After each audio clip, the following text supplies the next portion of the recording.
Hey there YouTube, N107 here, coming at you with Battlefield 5. This game had a rocky start to say the least, and it slowly came up to be what Battlefield's supposed to be. You know, it's debatable. I honestly skipped it completely. I only started playing it for the first time to do this video for you. And so far I like it, but I can definitely tell, besides the fact that I'm not a fan of World War shooters. I mean, I like them, but you know, there's so many of them, I'm kind of drowned out of them. I'm done with them. But anyway, I think it's still a good game, especially now with the Game Pass and EA Play. If you jump in for the first time, I think you're going to have a blast because it's quality. It's just, if you're a Battlefield fan, it lacks. But anyway, a long-term fan, of course. If you're new, then you're going to be in a treat. But Xbox Series X versus the Xbox Series S. And let me tell you, this one, even though it is not optimized for those consoles, it definitely brings and it packs a punch. And it gives you Battlefield 5 the way you should have had it since the beginning. Yeah, but anyway, Xbox Series X versus Xbox One X, Xbox Series S versus Xbox One S playlists respectively. And if the game you want or are interested in is not in those playlists, then come to the comment section below and I'll take care of you. Without further ado, let's jump in.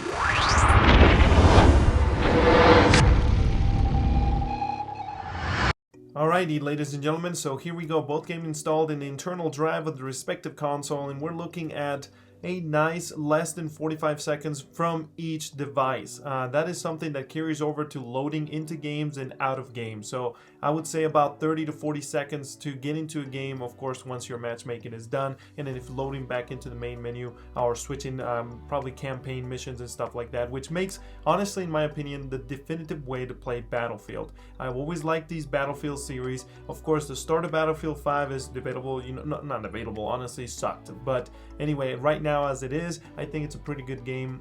Still, it probably will never see an optimized for Xbox Series X because the game is not just popular enough. So, but hopefully they'll do a tweaking with the code where they will, you know, tweak it so it'll run better without an actual official patch on the Xbox Series X or Xbox Series S.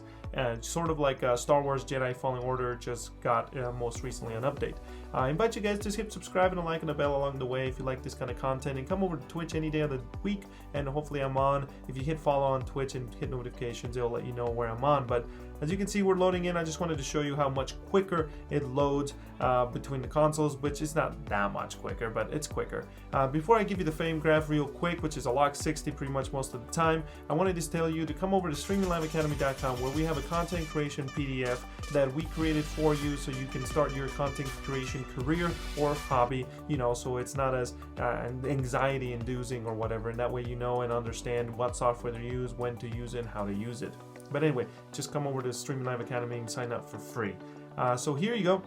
You'll see some drops here, but honestly, these drops on the campaign, I think they're just a replication of the Xbox One X, because these both consoles are running the limitations, the version of the Xbox Backwards Compatibility program, which is it allows them to read and play the Xbox One within the parameters of the original software limitations.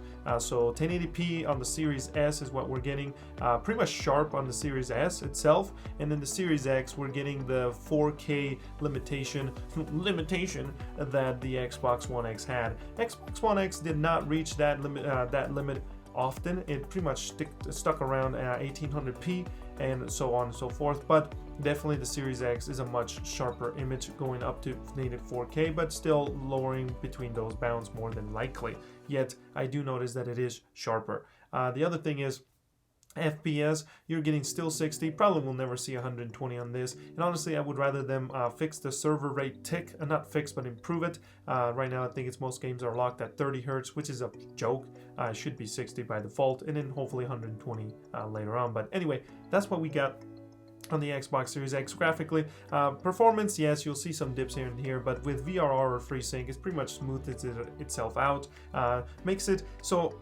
Check out the other videos whenever I'm talking about the Xbox One X feeling similar to these consoles when it comes to how smooth and responsive the game gets, which the Xbox One S and the Xbox One X without VRR cannot even come close to matching.